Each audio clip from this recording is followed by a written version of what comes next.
PSM Makassar bermain tic-tac-toe jelang melawan PS Barito Putra. Metode tic-tac-toe mengasah pengambilan keputusan pemain dan membangun kekompakan tim.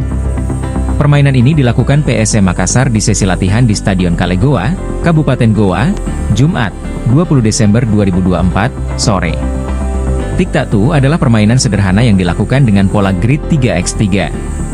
Pemainnya harus secara bergantian menempatkan tanda X atau O. Permainan ini juga biasa dikenal sebagai XO, 10S, atau OS. Tujuannya adalah menjadi pemain pertama yang berhasil menempatkan 3 tanda mereka secara berurutan baik secara horizontal, vertikal, atau diagonal. Walau terlihat sederhana, permainan ini membutuhkan strategi, kecermatan dan pengambilan keputusan yang cepat ketika dapat tekanan. Dalam permainan ini, skuad pasukan Ramang berjumlah 22 dibagi menjadi 4 tim, ada berisi 5, ada diisi 6 pemain. Objek yang digunakan rompi berwarna pink dan biru. Setiap pemain mendrible bola setelah itu berlari ke objek untuk menyusun rompi.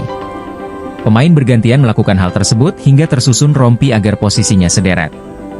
Tim yang paling cepat menempatkan rompi sederet dianggap menang. Tic-tac-toe ini dilakukan berulang-ulang. Terlihat para pemain sangat bersemangat dan gembira. Canda tawa terlihat dari wajah para pemain.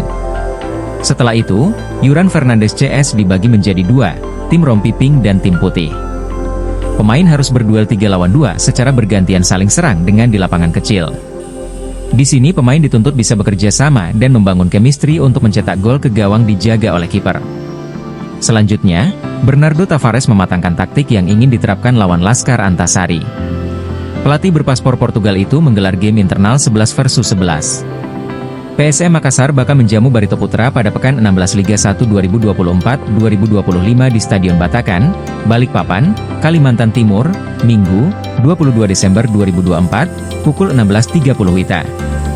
Tim Juku Eja sekarang di posisi 6 dengan 24 poin, sedangkan Barito Putra di peringkat 15 dengan 11 poin.